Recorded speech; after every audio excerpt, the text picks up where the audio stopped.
Dracula by Bram Stoker. Chapter 11. Lucy Westenra's Diary. 12th of September. How good they all are to me. I quite love that dear Dr. Van Helsing. I wonder why he was so anxious about these flowers. He positively frightened me, he was so fierce. And yet he must have been right, for I feel comfort from them already. Somehow I do not dread being alone tonight, and I can go to sleep without fear. I shall not mind any flapping outside the window. Oh, the terrible struggle that I have had against sleep so often of late, the pain of sleeplessness, or the pain of the fear of sleep, and with such unknown horrors as it has for me. How blessed are some people, whose lives have no fears, no dreads, to whom sleep is a blessing that comes nightly and brings nothing but sweet dreams. Well, here I am tonight, hoping for sleep, and lying like Ophelia in the play, with virgin krantz and maiden struments. I never liked garlic before, but tonight it is delightful. There is peace in its smell. I feel sleep coming already. Good night, everybody.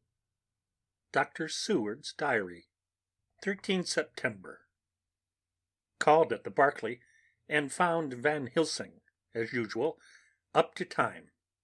The carriage ordered from the hotel was waiting. The professor took his bag, which he always brings with him now. Let all be put down exactly. Van Helsing and I arrived at Hillingham at 8 o'clock. It was a lovely morning. The bright sunshine and all the fresh feeling of early autumn seemed like the completion of nature's annual work. The leaves were turning to all kinds of beautiful colors, but had not yet begun to drop from the trees. When we entered, we met with Mrs. Westenra, coming out of the morning room. She is always an early riser.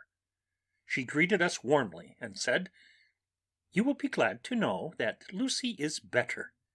The dear child is still asleep.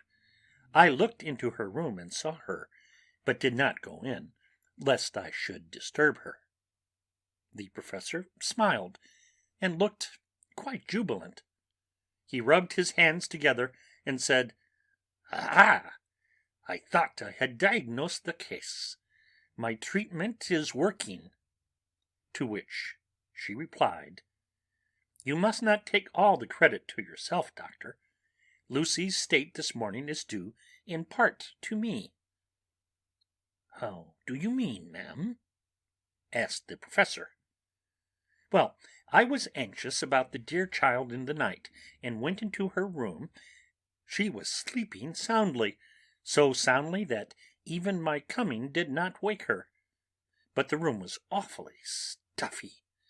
There were a lot of those horrible, strong-smelling flowers about everywhere, and she had actually a bunch of them round her neck. I feared that the heavy odor would be too much for the dear child in her weak state, so I took them all away and opened a bit of the window to let in a little fresh air. You will be pleased with her, I am sure." She moved off into her boudoir, where she usually breakfasted early. As she had spoken, I watched the professor's face, and saw it turn ashen grey. He had been able to retain his self-command whilst the poor lady was present, for he knew her state, and how mischievous a shock would be. He actually smiled on her as he held open the door for her to pass into her room. But the instant she had disappeared, he pulled me suddenly and forcibly into the dining-room and closed the door. Then, for the first time in my life, I saw Van Helsing break down. He raised his hands over his head in a sort of mute despair, and then beat his palms together in a helpless way. Finally he sat down on a chair, and putting his hands before his face, began to sob with loud, dry sobs that seemed to come from the very racking of his heart. Then he raised his arms again, as though appealing to the whole universe. "God, God, God," he said, "what have we done? What has this poor thing done that we are so sore beset? Is there fate amongst us still, sent down from the pagan world of old, that such things must be, and in such a way? This poor mother, all unknowing, and all for the best, as she think, does such thing as lose her daughter, body and soul, and we must not tell her, we must not even warn her, or she die, then both die. Oh, how we are beset! How are all the powers of the devils against us!" Suddenly he jumped to his feet. "Come," he said, "come, we must see and act. Devils or no devils, or all the devils at once, it matters not. We must fight him all the same." He went to the hall door for his bag, and together we went up to Lucy's room. Once again I drew up the blind, whilst Van Helsing went towards the bed. This time he did not start as he looked on the poor face with the same awful waxen pallor as before. He wore a look of stern sadness and infinite pity. "As I expected," he murmured, with that hissing inspiration of his which meant so much. Without a word he went and locked the door, and then began to set out on the table the instruments for yet another operation of transfusion of blood. I had long ago recognized the necessity, and begun to take off my coat, but he stopped me with a warning hand. "No," he said, "today you must operate. I shall provide. You are weakened already." As he spoke he took off his coat and rolled up his shirt-sleeve. Again the operation. Again the narcotic. Again some return of colour to the ashy cheeks, and the regular breathing of healthy sleep. This time I watched, whilst Van Helsing recruited himself and rested. Presently he took an opportunity of telling Mrs. Westenra that she must not remove anything from Lucy's room without consulting him, that the flowers were of medicinal value, and that the breathing of their odour was a part of the system of cure. Then he took over the care of the case himself, saying that he would watch this night and the next, and would send me word when to come. After another hour Lucy waked from her sleep, fresh and bright, and seemingly not much the worse for her terrible ordeal. What does it all mean? I am beginning to wonder if my long habit of life amongst the insane is beginning to tell upon my own brain. Lucy Westenra's Diary. 17th of September. 4 days and nights of peace. I am getting so strong again that I hardly know myself. It is as if I had passed through some long nightmare, and had just awakened to see the beautiful sunshine, and feel the fresh air of the morning around me. I have a dim half-remembrance of long anxious times of waiting and fearing, darkness in which there was not even the pain of hope to make present distress more poignant, and then long spells of oblivion, and the rising back to life as a diver coming up through a great press of water. Since, however, Dr. Van Helsing has been with me, all this bad dreaming seems to have passed away. The noises that used to frighten me out of my wits, the flapping against the windows, the distant voices which seemed so close to me, the harsh sounds that came from I know not where and commanded me to do I know not what, have all ceased. I go to bed now without any fear of sleep. I do not even try to keep awake. I have grown quite fond of the garlic, and a boxful arrives for me every day from Haarlem. Tonight Dr. Van Helsing is going away, as he has to be for a day in Amsterdam, but I need not be watched. I am well enough to be left alone. Thank God for mother's sake, and dear Arthur's, and for all our friends who have been so kind.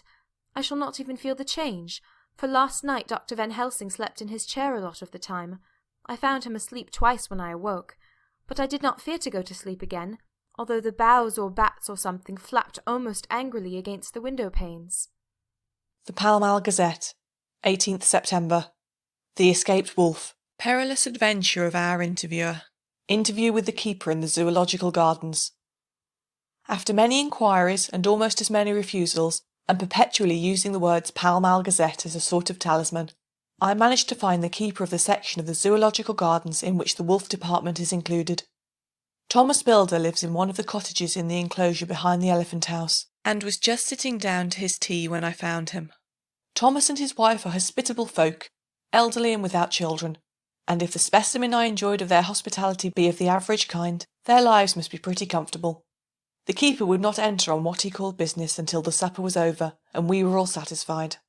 Then, when the table was cleared and he had lit his pipe, he said, "Now, sir, you can go on and ask me what you want.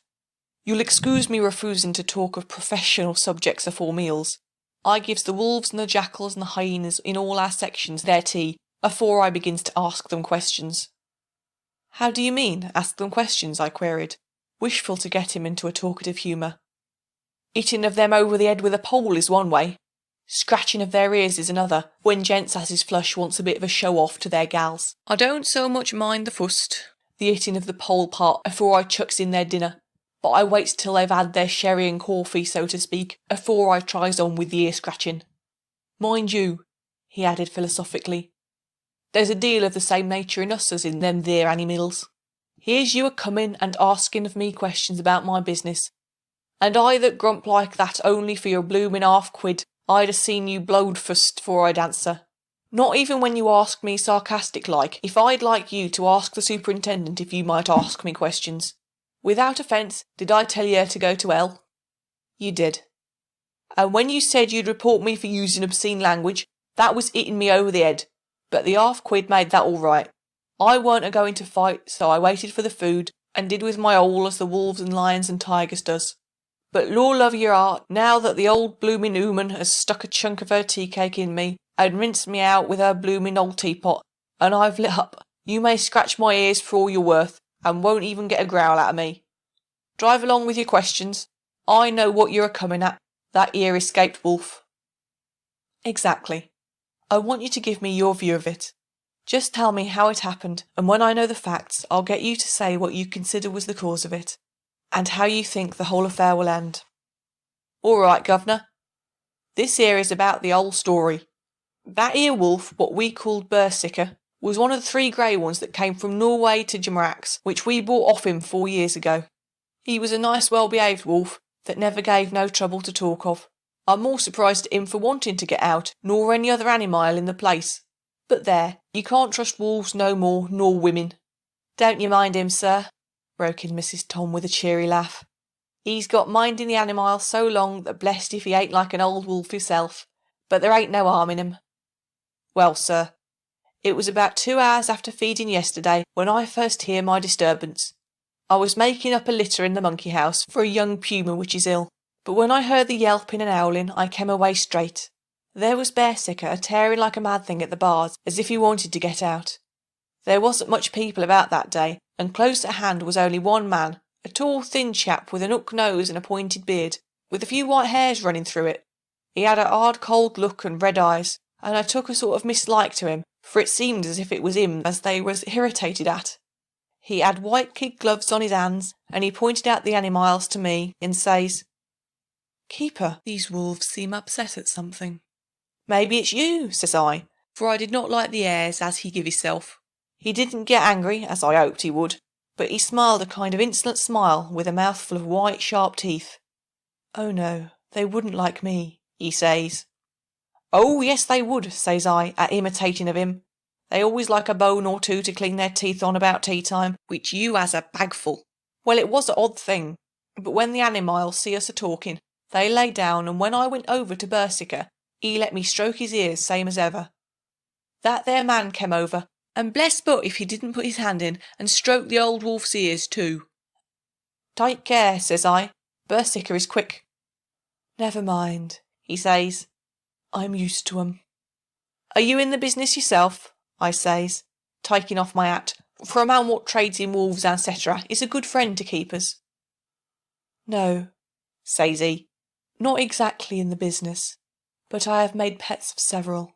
And with that he lifts his hat as polite as a lord and walks away. Old Bersiker kept a looking at him till he was out of sight, and then went and lay down in a corner and wouldn't come out the whole evening. Well, last night, so soon as the moon was up, the wolves here all began howling. There warn't nothing for them to howl at. There warn't no one near, except someone that was evidently a-calling a dog somewheres, out back of the gardings in the Park Road. Once or twice I went out to see that all was right, and it was, and then the howling stopped. Just before 12 o'clock I took a look round before turning in, and bust me, but when I came opposite to old Bersiker's cage, I see the rails broken and twisted about, and the cage empty. And that's all I know for certain. Did anyone else see anything? One of our gardeners was a-coming home about that time from our harmony, when he sees a big grey dog coming out through the garden edges. At least, so he says, but I don't give much for it myself, for if he did he never said a word about it to his missus when he got home, and it was only after the escape of the wolf was made known, and we had been up all night at hunting of the park for Bersiker, that he remembered seeing anything. My own belief was that the harmony had got into his head. Now, Mr. Builder, can you account in any way for the escape of the wolf? Well, sir, he said, with a suspicious sort of modesty, I think I can, but I don't know as how you'd be satisfied with the theory. Certainly I shall, if a man like you, who knows the animals from experience, can't hazard a good guess at any rate, who is even to try? Well then, sir, I accounts for it this way. It seems to me that here wolf escaped, simply because he wanted to get out. From the hearty way that both Thomas and his wife laughed at the joke, I could see that it had done service before, and that the whole explanation was simply an elaborate sell. I couldn't cope in badinage with the worthy Thomas, but I thought I knew a surer way to his heart, so I said, Now, Mr. Builder, we'll consider the first half-sovereign worked off, and this brother of his is waiting to be claimed when you've told me what you think will happen. Right you are, sir, he said briskly. You'll excuse me, I know, for a chaffing of ye, but the old woman here winked at me, which was as much as telling me to go on. Well, I never, said the old lady. My opinion is this. That here wolf is a hiding of somewheres. The gardener what didn't remember said he was a galloping northward faster than a horse could go, but I don't believe him, for, you see, sir, wolves don't gallop no more nor dogs does, they not being built that way. Wolves is fine things in a storybook, and I dessay when they gets in packs and does be chivying something that's more afeard than they is, they can make a devil of a noise and chop it up, whatever it is. But Lord bless you, in real life a wolf is only a low creature, not half so clever or bold as a good dog, and not half a quarter so much fighting him. This one ain't been used to fighting, or even to providing for hisself, and more like he's somewhere round the park a hiding and a shivering of, and if he thinks at all, wondering where he's to get his breakfast from. Or maybe he's got down some area and is in a coal cellar. My eye, won't some cook get a rum start when she sees his green eyes a shining at her out of the dark. If he can't get food, he's bound to look for it, and mayhap he may chance to light on a butcher's shop in time. If he doesn't, and some nursemaid goes out walking, or off with a soldier, leaving of the hinfant in the perambulator, well then I shouldn't be surprised if the census is one babby the less. That's all. I was handing him the half-sovereign, when something came bobbing up against the window, and Mr. Builder's face doubled its natural length with surprise. God bless me, he said, if there ain't old Bersiker come back by hisself. He went to the door and opened it, a most unnecessary proceeding it seemed to me. I have always thought that a wild animal never looks so well as when some obstacle of pronounced durability is between us. A personal experience has intensified rather than diminished that idea. After all, however, there is nothing like custom, for neither Builder nor his wife thought any more of the wolf than I should of a dog. The animal itself was as peaceful and well-behaved as that father of all picture wolves, Red Riding Hood's quondam friend, whilst moving her confidence in masquerade. The whole scene was that unutterable mixture of comedy and pathos. The wicked wolf that for half a day had paralysed London and set all the children in town shivering in their shoes, was there in a sort of penitent mood, and was received and petted like a sort of vulpine prodigal son. Old Builder examined him all over with most tender solicitude, and when he had finished with his penitence said, There, I knew the poor old chap would get in some kind of trouble. Didn't I say it all along? Here's his head all cut and full of broken glass. He's been a-getting over some blooming wall or other. It's a shame that people are allowed to top their walls with broken bottles. This here's what comes of it. Come along, Bursiker." He took the wolf and locked him up in a cage, with a piece of meat that satisfied, in quantity at any rate, the elementary conditions of the fatted calf, and went off to report. I came off too, to report the only exclusive information that is given today regarding the strange escapade at the zoo. Dr. Seward's Diary, 17 September. I was engaged after dinner in my study, posting up my books, which, through press of other work and the many visits to Lucy, had fallen sadly into arrear. Suddenly the door was burst open, and in rushed my patient, with his face distorted with passion. I was thunderstruck, for such a thing as a patient getting, of his own accord, into the superintendent's study is almost unknown. Without an instant's notice he made straight at me. He had a dinner knife in his hand, and as I saw he was dangerous, I tried to keep the table between us. He was too quick and too strong for me, however, for before I could get my balance he had struck at me and cut my left wrist rather severely. Before he could strike again, however, I got in my right hand, and he was sprawling on his back on the floor. My wrist bled freely, and quite a little pool trickled onto the carpet. I saw that my friend was not intent on further effort, and occupied myself binding up my wrist, keeping a very wary eye on the prostrate figure all the time.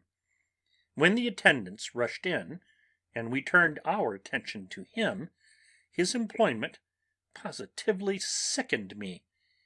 He was lying on his belly on the floor, licking up, like a dog, the blood which had fallen from my wounded wrist. He was easily secured, and to my surprise went with the attendants quite placidly, simply repeating over and over again, "The blood is the life. The blood is the life." I cannot afford to lose blood just at present. I have lost too much of late for my physical good, and then the prolonged strain of Lucy's illness and its horrible phases is telling on me. I am overexcited and weary, and I need rest. Rest. Happily, Van Helsing has not summoned me, so I need not forego my sleep. Tonight I could not well do without it. Telegram, Van Helsing, Antwerp. To Seward, Carfax. Sent to Carfax, Sussex, as no county given. Delivered late by 22 hours. 17 September. Do not fail to be at Hillingham tonight. If not watching all the time, frequently visit and see that flowers are as placed. Very important, do not fail. Shall be with you as soon as possible after arrival. Dr. Seward's Diary, 18 September. Just off train to London. The arrival of Van Helsing's telegram filled me with dismay. A whole night loss, and I know by bitter experience what may happen in a night. Of course, it is possible that all may be well, but what may have happened? Surely there is some horrible doom hanging over us, that every possible accident should thwart us in all we try to do. I shall take this cylinder with me, and then I can complete my entry on Lucy's phonograph. Memorandum left by Lucy Westenra. 17th of September, night. I write this and leave it to be seen, so that no one may by any chance get into trouble through me. This is an exact record of what took place tonight.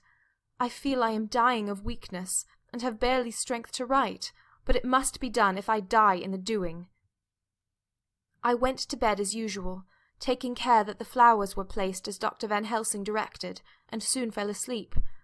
I was waked by the flapping at the window, which had begun after that sleepwalking on the cliff at Whitby when Mina saved me, and which now I know so well.